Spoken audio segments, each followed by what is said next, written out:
Developing story, breaking news out of Charlotte, North Carolina. That's where several officers were shot late this afternoon. Right now, we don't know the severity of those officers' injuries. We do know it stemmed from an investigation by the U.S. Marshals Task Force.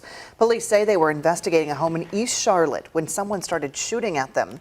Several officers were taken to the hospital. Police say at least one shooting suspect was found dead at that house after they cleared the scene. Officers are now questioning two other occupants of the home. Police tell us several schools are on a modified lockdown as they continue this investigation. We'll keep an eye on this developing story and be sure to bring you new details as soon as we get them.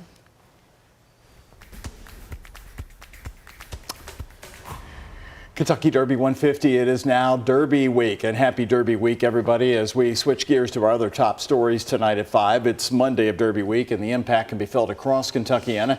This year's milestone celebration is expected to bring a big economic boom for a lot of people. Well, hotels already starting to reach capacity even across the Ohio River. Jose Alonso spoke with several businesses in southern Indiana who say they're ready for their piece of the Derby pie. Although a lot of travelers fly into Louisville for the Derby, a good amount of them end up traveling right across the bridge into southern Indiana, whether it's for their hotel or their small town appeal, but it's bringing a big economic impact. The Sheraton Louisville Riverside hotel rooms are expected to be fully occupied by Thursday. Just like other lodges in the area, they have a 3-night stay minimum policy. Southern Indiana Tourism says this is one of the many signs that they fully recovered since the COVID-19 pandemic impacted the Kentucky Derby. Typically, we have about close to 90% of our hotel rooms booked during that Friday and Saturday of Derby weekend. So it's a big weekend for our hotels and a big weekend for our shops and restaurants where people are going out too. La Catrina Tacos and Tequila have noticed the spike in customers since Thunder over Louisville. They've welcomed visitors from various places like California and Chicago, showing a wave of tourism is washing ashore in southern Indiana. Jose Alonso, WHAS 11 on your side. Town Place Suites, which is also in Jeffersonville, is implementing a 3-night minimum policy as well. Visitors are encouraged to check out Clarksville and New Albany, and if you want to find some suggested places, head to our website, WHAS11.com.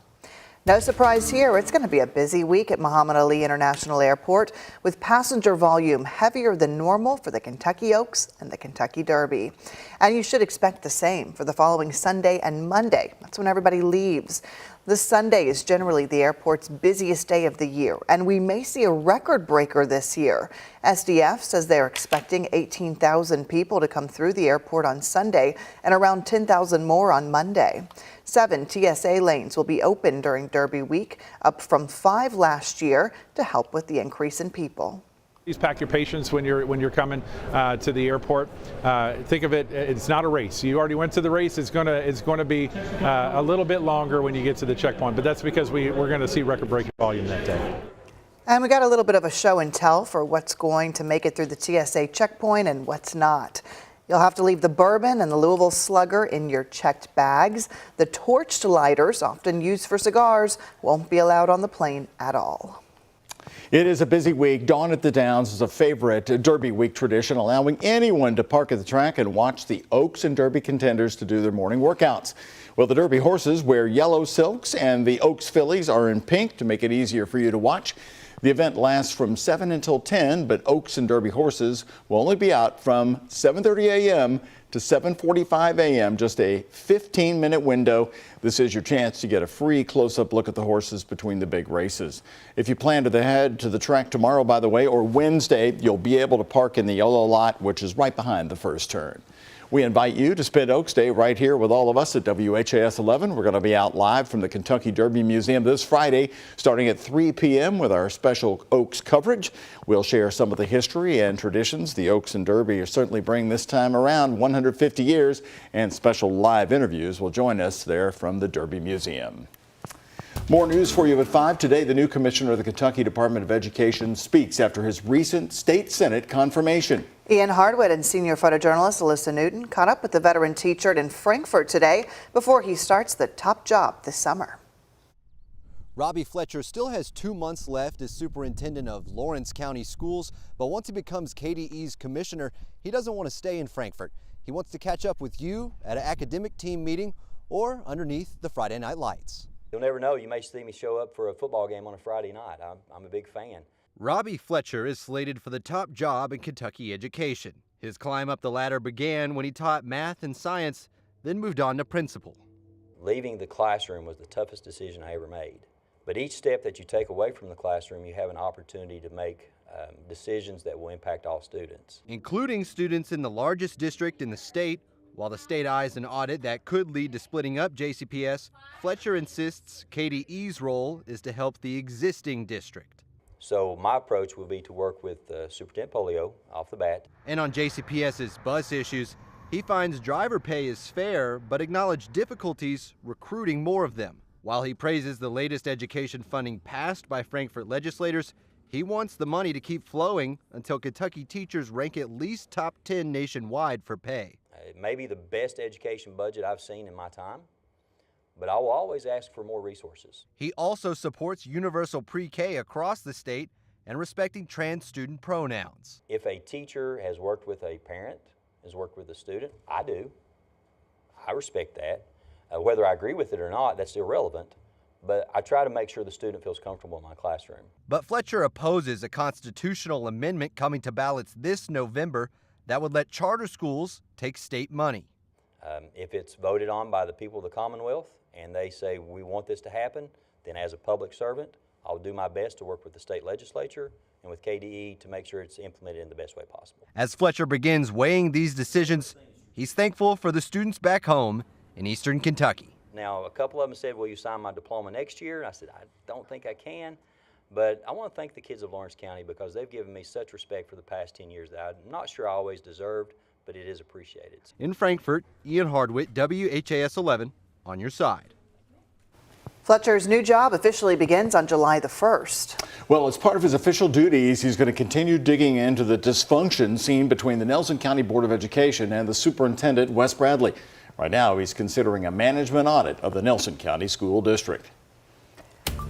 Greater Clark County Schools is boosting base teacher pay by an extra $2,000 in addition to the $2,500 increase that was already bargained for in this upcoming school year. This will increase starting teacher pay in the district to $50,000, with the top of the pay scale moving up to $87,000.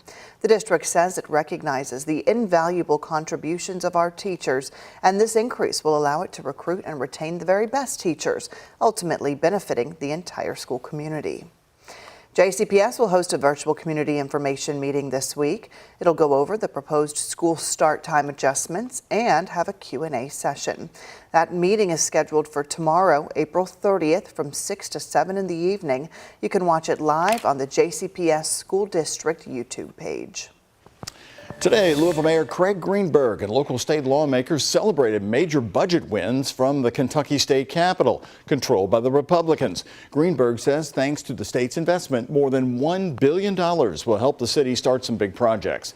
The money made possible by House Bills number 1 and 6. It includes funding for the new engineering building for the U of L Speed School, a $300 million health science center downtown, the biggest single project investment in U of L's history, and expanding the Brown Cancer Treatment Centers into Bullitt County as well, and begin developing a $10 million cybersecurity center.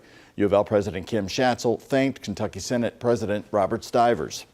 Construction and cranes on campus, well, they warm a president's heart like nothing else, as they signal confidence in a very bright future for the university and the communities that we serve. There's also a $2.5 million fund set aside for park upgrades. State Representative Emily Callaway says the investment into Jefferson County's beautiful nature complements the work which is being done downtown. Out today, we have new information in the case against the former Clark County, Indiana Sheriff Jamie Null. The Indiana Board of Accountants released its findings after an audit of New Chapel EMS. The investigation found Null had little to no oversight. In the report, investigators say there's no evidence the board of directors had any job functions.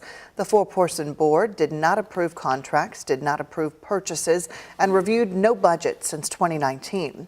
The report also outlined more purchases made by Jamie Null including more than $20,000 in political donations through the New Chapel Amex card. We're also getting a look inside Null's barn, where he allegedly stored his classic car collection.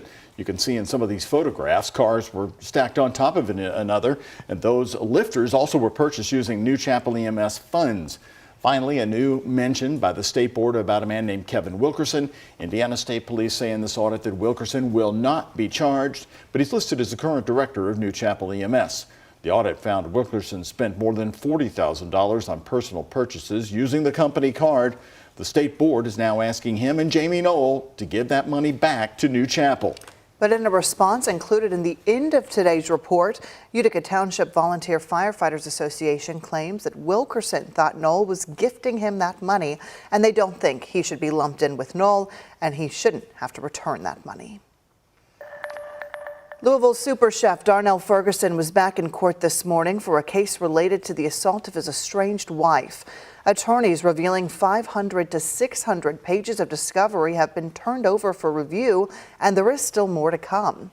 Ferguson pleaded not guilty back in February to allegations he broke into a home and strangled the mother of 3 of his kids. He's charged with burglary, strangulation, and assault, among other things, and he is expected back in court on July the 3rd. We're following more local news here today at 5. Louisville firefighters are looking into what caused a house fire in Shively. It started just before 12:30 in the afternoon yesterday in a mobile home on 7th Street. That's right next to the train tracks near Dixie Highway. They were able to get control of the fire in 10 minutes. We're told there was heavy damage to the home. One person was taken to the hospital with minor injuries. And 2 people killed in the Park Hill neighborhood has Metro Police looking for suspects, according to LMPD.